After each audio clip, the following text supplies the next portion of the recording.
bucking, yo, bucking, bucking, like a pinnacle bull, bucking, wow, bucking, a good night, love money is bull. Alright, we're getting right into it. I'm starting off with blank canvas by P. Louise and a flat brush, and I'm just gonna pat that product right into my lips. When you're done, it should be looking like you ate a bunch of powdered donuts like these. And then I'm gonna take a dark brown shade. I'm using a brown shade from the Juvia's Place Coffee Shop palette, and I'm going to use that to outline my lips. And then I'm going to use an even darker brown shade from the same palette, and I'm going to use that at the very edge of my lips to add more depth. Next, I'm going to take a lighter reddish brown shade, and I'm going to tap that at the very edge of the first shade that I used.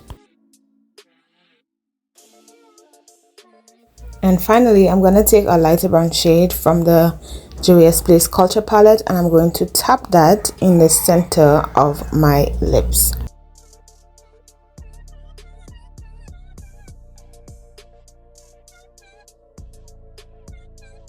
When you're done, this is what it should look like, and you can stop there if you want to, but me personally, I like to add some gloss, so I'm just going to go on top of that with Nicka K's lip gel in the shade Bubblegum.